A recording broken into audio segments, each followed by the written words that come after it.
I'm the Foreman Red James, and I'm drinking at Moe's.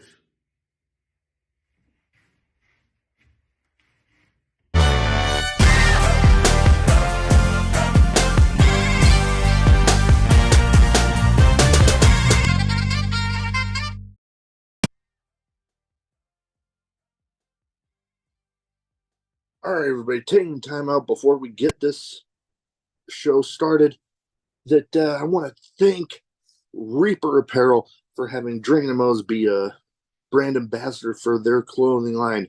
They got good stuff. They got t-shirts, they got hoodies, they got beanies, they got lots of great stuff, encouraging everybody to break out of their comfort zone, live their best self, and hey, it's something I try to live every day. Now, be sure when you go and you're filling out your order, use the code Drinkin' at Moe's, get 10% off, and the link and the code will both be in the description. Let's fucking go. All right, everybody, welcome to Drinkin' at Moe's. Big Mo here. You know the drill. YouTube, like, subscribe, share, comment, all that good stuff. Don't forget to follow too, because you know what? YouTube algorithm's a pain in the ass. We are most places you can find audio podcasts too. Today, I'm excited to have with me the Foreman Red James. How you doing? How you doing, Mo? Oh, I can't complain. I know I got some stuff coming up I'm pretty excited about, so it's all good here. Been a busy man. I see all them ads of everybody you're interviewing, man. Congratulations. Thank you very much. Yeah, definitely been pretty damn busy. I know, let's see, as of this recording, once I get, it uploaded and everything, 182 episodes. Congratulations. Thank you. Yep, it's been a lot of hard work, but hey, I'm aiming for something big for number 200, so we'll see what happens. Now, first thing I like to start off with everybody with is what got you started as a fan, and then what made you decide to finally make that leap into the business? My great-grandfather got me in as a fan. He was a lifelong fan. How he got started, I don't know. But I lived with him for a little bit, but he lived with our family. And every Monday night we would go down, and he would come up because he lived in a trailer in the back part of the property. And he would come up and we would watch WCW because it had Ric Flair. If Ric Flair wasn't on it, we weren't allowed to watch it. So growing up, I had to sneak in and watch WWF Raw in my sister's bedroom whenever she was asleep. I had to turn it all the way down and watch it at 11 o'clock because we weren't allowed to watch the bad wrestling. But we watched it there in 91, and then we went over to WWF for a little while. Then we came back when he came back to WCW. Oh yeah, I remember those times all too well. I know growing up in my family, my parents had us growing up in a Catholic household, so they wanted to go to mass every Saturday evening, which for me being the young wrestling fan that I am, it put somewhat of a damper in there because, WCW Saturday night and stuff. I'm like, I want to watch wrestling. So yeah, I remember those days. Now, been curious about how you came up with the Foreman, the in-ring persona that you have, because I love hearing these origin stories about how people come up with this stuff. My origin story is not too cool. I was a job foreman, and I ran construction jobs, and we were going through my name, and Justin Lee came up with Red. He said, "Hey, what's your nicknames? I said, well, my friends call me Ginger and my family calls me Red. He goes, there we go. We got your name. And then later on, whenever I started to wrestle, Drake Gallows, who you previously had on here, Mhm. he said to me, he's like, are you a steward or what are you? At the time, I was a union president. And he said, I went through my job listings. He goes, the foreman. You're the foreman, Red James. That's how I've gotten my name, and that's how I got everything. Really, Hey, it somebody fits. else, yeah. Hey, that makes perfect sense. Job you had, getting in there like that. Hey, I like it. And now I've had a bunch of different people from the Texas and Oklahoma areas, and good Lord, the more so down in Texas. Texas has been like booming with independent wrestling down there. Like, Oh yeah, I've lost count. And Oklahoma's, they're getting there. They got a nice little selection from what I've been, from what I've been, seeing from past guests and stuff, but Drake Gallows and all the stuff that he's up to. Excuse me, dang. I like my Dr. Pepper, but it gives me the burps like crazy. you're all right. But what's it like for you being a part of that scene? Because you're going, little into both there. Yeah, I'm going down to Texas. I'm going down to the Texas scene. I'm going up to the Kansas scene. I'm scheduled to start going back to the Arkansas scene. For me, I enjoy it because there's a lot of work, and I'm not. They talk about oversaturation of the market and things of the sort, but there's people in all the crowds, and there's different crowds you go to. You stay in Oklahoma, you only see the Oklahoma fans. You go down to Texas, you're going to see the Texas fans, and Texas is so big. I mean, I just go to the top right now, but I'm scheduled to go down to the Dallas area soon. So I'm not going to see the same people I do in Sherman as I do in Dallas.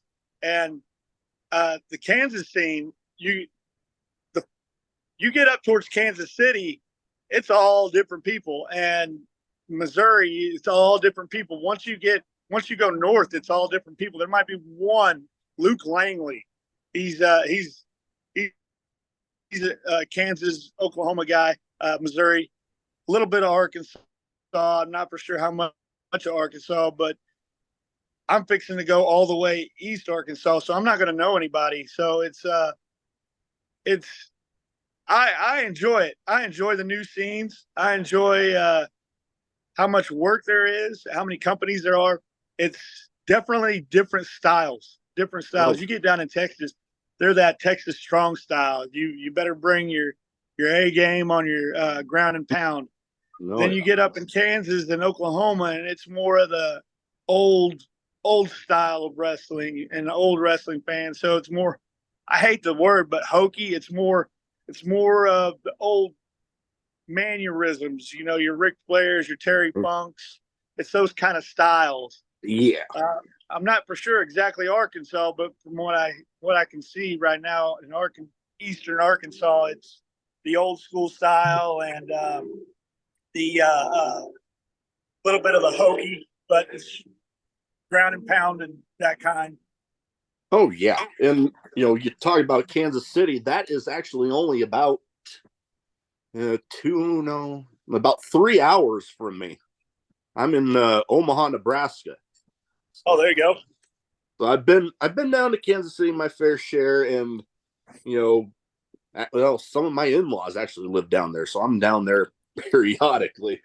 But yeah, that's the one thing I've been loving about getting to know some people through Texas is the Texas strong style, that intensity.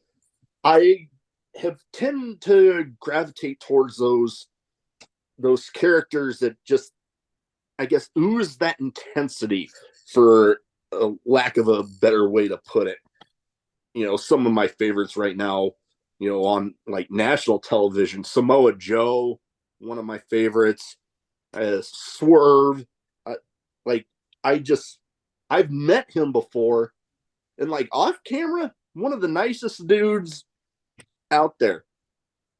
In front of that camera, especially the stuff that he's doing right now, he plays one sadistic son of a bitch. Oh man, it's funny. Like it's not even playing a character; it's turning on that bad side. It's not necessarily a character, man. Yeah. You're reaching in the depths of who you are and what might be there, and you're turned, like they say, it's you turned up to 10 on a good day, and so it's him. It's that bring like I'm real personable right now, but you get me about 5 minutes away from that curtain, it's not personable. It's a complete different animal, and Nope. I enjoy it. And I know a lot of guys are that way, guys and girls. It's just wrestling brings competition brings something out in you differently than just playing. I don't. No, it makes total sense. I can completely understand you there. And going back into traveling around Texas, Oklahoma, and some of the areas you're going to. Some noises in my house right now, but yeah, it is truly getting around literally different crowds everywhere you go. One place might go towards you more than another. Yeah. One place might just absolutely trash on you. One place you might just have everybody loving you. It's it gets you that experience to know like that adaptability. Yeah. Like, for example, this week here, like today's a Wednesday. Tomorrow I have a show in Oklahoma City. Friday I'm down in Texas, and then Saturday I'm in Arkansas, Eastern Arkansas. So it's 3 different crowds. I'm a bad guy. I'm not a good guy, but I've slowly got the crowds cheering for me here in Oklahoma. But it's not what I want, but they are. It's what it is. And as long as I'm getting a reaction, that's all that matters. But that is true. Down in Texas, I'm booed, and I don't know what I'm going to expect in Arkansas. I'm probably going to be booed in Arkansas, but I don't know what to expect in Arkansas, and it's going to be fun because it's going to be my first time wrestling with Wrestling for Pride, and it's almost it's 6-hour drive from Tulsa, so I'll be putting in the journeyman work there.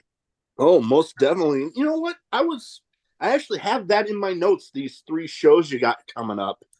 It looks like a pretty nice week. 3 shows. We'll lead off with the one that you just mentioned, though, Wrestling with Pride. Now, that's the one in Arkansas, right? Yes, Oil Trough, Arkansas. Ooh, all right. I've been to Arkansas. I don't know about there, but what are you like? We kind of talked about not really knowing what to expect. With crowd reactions. What are you looking forward to in the match? Like, do like, I guess I've seen the poster, but your opponent as of right now. Yes, I got to talk with him a little bit last night. They do a power hour, Wrestling with Pride hour before on Tuesdays before their shows, and so I got to talk to my opponent, and I'm missing my front teeth, and this guy is he's got 2 black eyes. I don't know what from, but he started talking his smack. I started talking my smack. So I guess we're going to get into a ground and pound situation. And so we're going to go with that. I'll be defending my Red Dirt Wrestling Heavyweight Championship against him come Saturday. That'll be fun. Now, do they like? I know not every independent promotion out there streams, has stuff on YouTube. Is there going to be a way for people that might not be there that night to be able to watch? I'll record my match and I'll put it on my YouTube. I'm getting better about posting my match. I said that I'm getting better. I posted one match and I say I'm getting better. But I'm in works on getting my last match posted because I didn't record it. Another fella did. So I'll definitely record my match Saturday, Thursday, Friday, and Saturday, and get them posted to my YouTube. All right. Now, tomorrow, I got two other shows here. There's Texoma and there's the BCW / EPW, the Empire Pro. Which one is tomorrow? Empire Pro Buzzsaw Championship Wrestling is tomorrow. Okay. What are you looking forward to of that one? I've got two matches. I've got a tag team match. I forget again. I think it's against the Psychotic Messengers, and they're a well-built tag team around here. I'll be my tag team partner will be Father Padge, who's a 20-year veteran around here, and it's just he can legit kick your head off. I know he's got several martial arts backgrounds. His dad was a world champion martial artist, but then at the end of the night, I have to face Father Padge, so that's going to be a good one. Oh boy, yeah. And, Psychotic Messengers, I was seeing some stuff about them. One of them is he actually comes up here to Omaha periodically. Tank, yeah, Tank's Tank. I wrestled Tank, and I remember before we hit the curtain with Tank one night, my only match we've had against each other. And he said, "Bring it, brother." I said, "What do you mean?" He goes, "I want those fists to hurt." I said, "Okay." And we hit the curtain and we threw fists. And by the time he got back, he goes, "That's what I'm talking about." I was like, "What are you talking about?" He goes, "When I told you to throw fists, you hit me and it hurt." And I was like, "You like that?" He's like, "Oh, I love it." So he's a different kind of madman. that is true. That is true. Now, go ahead. In the ring, he's awesome. In the ring, he's awesome. He's a little daredevil. So got to watch out for him. Definitely. Some of the stuff I've been able to see of him up here in Omaha for some friends of mine. Yeah, I can definitely agree. Now, Texoma. I've been keeping up a little bit with, some previous guests that, go through there. What are you looking forward to with that one? I'm not exactly for sure what I'm doing. I do know that I'm with my group that I'm in down in Texas, the Guerrilla Militia. Well, I'm not in the group, but I'm around the group, and they haven't kicked me away. I'm affiliated with the group. Yeah, I like that. And but the Guerrilla Militia, whatever the boss Guerrilla Franco D'Angelo says, is what I'm going to get into. And they haven't let me loose yet. They're still testing the waters with me, and so I'll be there, but I'm not entirely for sure what I'll be doing. I do know Adonis will be there, and Mark Briscoe, Briscoe, Wes Briscoe. Yes, I'm sorry. Wes Briscoe will be there. Adonis will be there. One of ROW Reality of Wrestling. I think he's a tag team champion. Edge Stone will be there. He's on the card. Edge Stone. Oh my goodness! Like he flapjacked me one time. I've never been that high in my entire life. And that dude is tall and strong and built like an ox. He'll be in attendance. Oh, that'll be a fun one. Now, I have two categories here that I like to fit in here. First one's a bit of a name game, where I name off some people that you've shared a locker room with, or you've been in the ring with them. And you know what?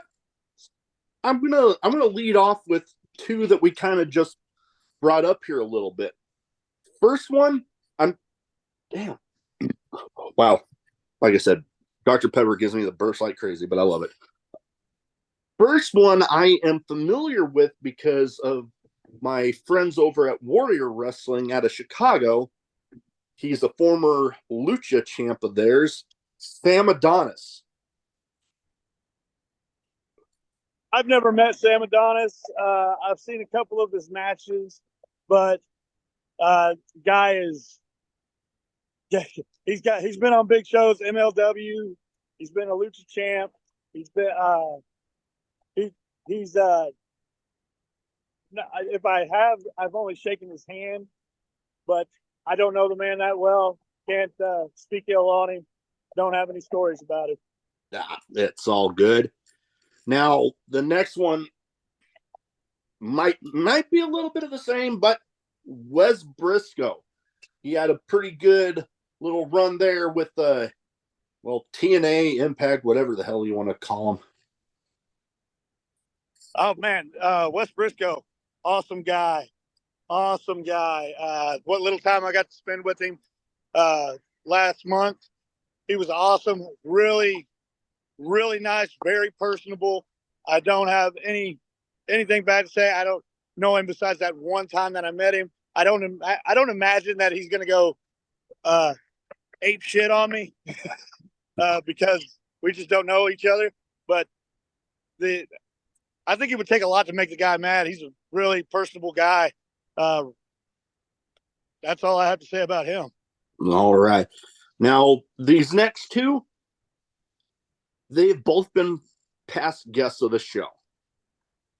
First one, Logan Knight. Logan Knight. That's my road bud. That's my road dog right there. I can't say enough nice about him. Treats me nice. We party. We drive up and down to Kansas and back with each other all the time. Even do we do Oklahoma City shows. We've only wrestled each other one time, and we had the tag team match together one time.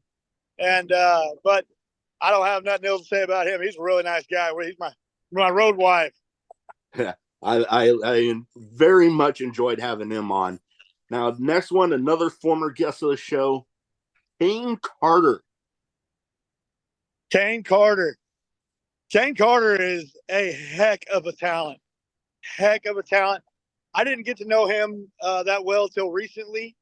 And Kane Carter was, we were doing a seminar together, kind of sorts, where we were just teaching kids, how to do roles and how to be big in the ring, and he is a very nice, very talented young man. I say young man. I'm 35. I don't know how old he is, but Kane Carter is mint. And why he's not on television or in somebody's developmental, I have no idea. I would have to agree. Absolutely. Now, next, I have some kind of random questions. Some might be wrestling related, some might not be, some might have absolutely nothing to do with anything we've talked about so far. That's why that's the way I like it. That's why I keep it there. All right. First one that I not so random because I like to keep it in here because I love the stories. Craziest in-match moment for you? Craziest in-match Oh, so I got punched in the mouth in the middle of a rumble one day. And I mean, it was there. I had a bottom retainer that was attached to my teeth. And like it was, I had braces and they put in a retainer and it was just there for the rest of my life. I just turn around and I get punched in the mouth. I mean, legit punched in the mouth. My lips bleeding. And this kid looks at me and he goes, "Oh, my hand." I said, "Your hand?" And I reached in my mouth and the retainers broke off and came out. And then as soon as I punched him, I get maced in the face with some silly string by a clown. I didn't know who was in the clown suit. And my eyes are burning. My mouth hurts. I turn around. I just started kicking the dog piss out of this clown. And I later on found out who it was, but that was my craziest in-ring moment. Wow. Yeah, that would definitely fit. Wow. Okay. Next up, one that I have been kind of putting in here every once in a while. If you ever won a big lottery jackpot and had what I like to call fuck it money, what is one of the first things you would buy? I am going to buy me a V8 Cadillac and a matching horse trailer to go with it. And I'm going to haul that horse trailer around with my Cadillac. All right. Yeah, that would be a good one. It's either that or I'm going to take a body off of an El Camino and put it on a Dodge 2500 truck and drive around in a lifted diesel El Camino. Okay. There's going to be signs that I got money. My wife one time asked me about a dream car, and I told her Vin Diesel's car from that first Fast and Furious movie. Yeah. I'd want that. That would be it. I wouldn't do anything near as crazy as they did in that movie in the car, but I want it. All right. Well, next question I have here kind of ties in there with what I just brought up. What would you say is a favorite movie of yours?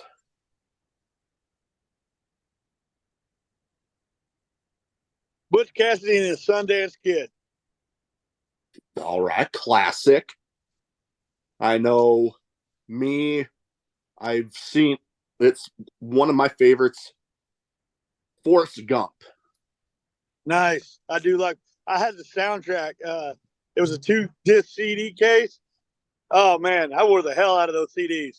I've actually been to the Bubba Gump restaurants. I've been to like 3 different ones. Yeah. And the servers will ask you trivia questions about the movie. I can answer their questions before they're done asking them. Nice. Between that and, oh God, what's another one? There's a Mel Gibson war movie. I'm wanting to say We Were Soldiers. And it hits differently after I've been in the military, because there's a scene where they're training where Sam Elliott, he's in the movie, and somebody's walking by and is like, good day, sir. And he's like, how do you know what kind of goddamn day it is? Yeah, I know the scene. When I was in Navy boot camp, one of my drill instructors literally said that. It took everything in me not to laugh my ass off. Thank you for service, by the way. You're welcome. It was a privilege of a lifetime.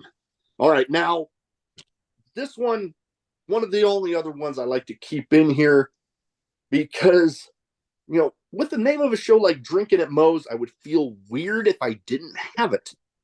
Favorite drink, and we'll go favorite and least favorite drink, whether it be alcoholic or non, or one of each if you want.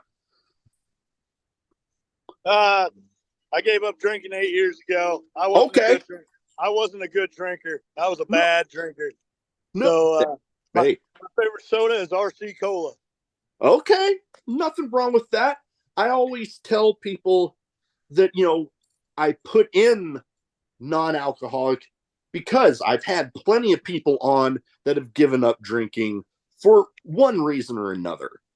Yeah. Or people that consider themselves straight edge. So I always try to tell people, just because it says Drinkin' at Moe's does not mean that drink has to be alcoholic. Hey. That's the way I still go to bars. I still go to parties. It's part of the life, you know. Oh yeah. It's like, hey, what are we doing afterwards? Oh, we're all going to the bar. Okay. Well, that means I'm drinking straight Coke for the night, so it doesn't bother me. I enjoy it. I enjoy the atmosphere and the bar fights. But I love RC Cola. I don't know what it is. It's made in Texas. I guess that's why I love it so much. It's by home, and it's not every. It's hard to find nowadays. I was gonna say I don't necessarily see that too many places, especially not really up here in Omaha. You know, me, I mean, because it gives me the burps, I've been drinking Dr. Pepper. My wife tries to tell me I have an issue. I just tell her, as long as I have some, I don't have a problem. Exactly. Only time I have a problem is if I don't have any. I literally got her laughing at me one time when I said that. She was like, "You fucking idiot."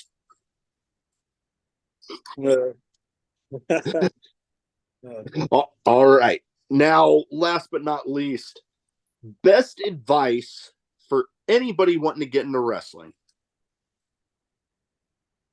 Best advice: do what your trainers tell you. Don't do like I did. I did what my trainers told me, but there was like some ins and outs that I didn't know the answers to, and I totally avoided asking the questions, and I went out on my own. It's okay to train with other people, but don't debut on another show. Don't don't debut on another show before you go to do ring setup with another company. Make sure it's okay with your trainers, your promoters, whatever. You know, nobody told me that, and I was just gung ho about wrestling. And I went in, I started helping all these different places, and I didn't realize I might have created a problem. And it did. It created a problem, and I had no clue. So ask your promoters, trainers, whoever's in charge of you at the moment before you go set out on the sunset. Hey, is it okay if I go put up this ring? Is it okay if I run security at this place? Is it okay if I do this? Because you don't want to cause bad blood. And I did. I created bad blood, and it was taking hard work to rectify those relationships. And it wasn't that I was doing it maliciously. It was I was just so gung ho, and I just seen wrestling, and I just wanted wrestling so bad. So I was at all these other companies, not thinking, oh, it's competition. I didn't even think about that.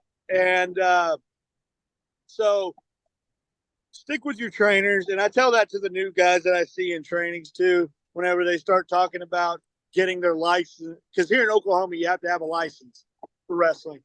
So whenever they start talking about getting their license, I'm like, hey, check with the trainers, check with your promoters if they're okay with you doing that right now. Because once they get wind of this and you're seen somewhere else, it might cause a problem. And that's something you don't want nowadays. Yeah. And that's exactly what I tell the new guys whenever they're at that point of stepping over into wrestling. And I just don't want people to be guided the wrong way and go do what I did. And nobody guided me out on my own. I just went out on my own. And so I just don't want guys to have problems where they don't have them, shouldn't have them. Understandable, because, you know, if,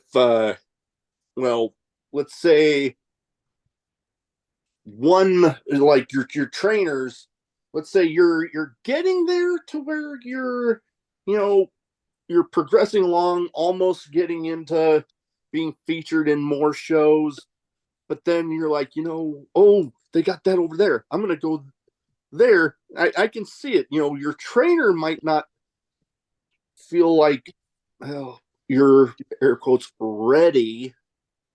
So you don't want to rub them the wrong way by like, okay, I'm going to go there. They got an opportunity there, I'm going to go there. And then that causes a whole different issue. That's not saying, you know, you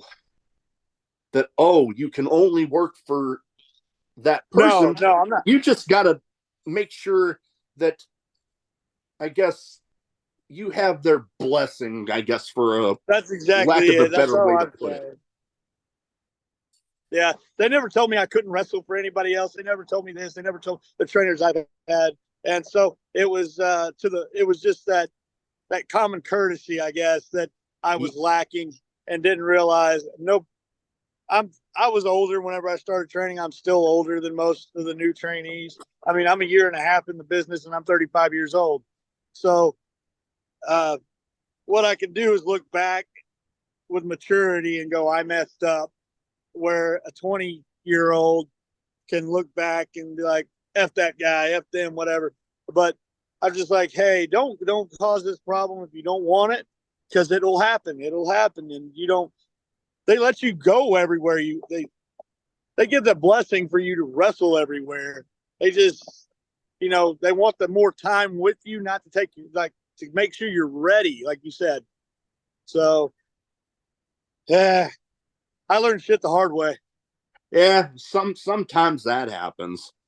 Well, that is about all I have. But before we go, where can people find you social media wise? So if they don't already have their eyes on the Foreman, they can go ahead and get them there.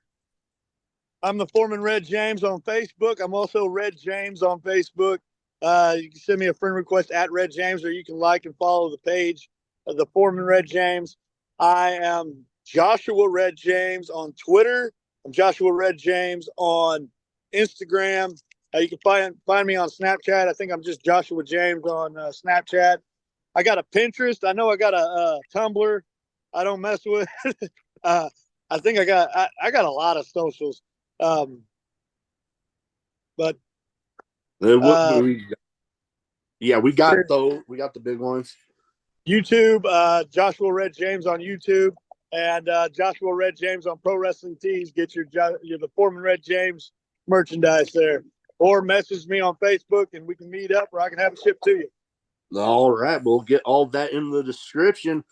Well, like I said, that is about all I have. I can hear my dog rumbling around upstairs, so I better go check on him. But before we go, thank you for taking the time to talk to me tonight. And, this episode will be out after these shows, but best of luck with that string of 3 shows you got coming up. Thanks so much. Thank you very much.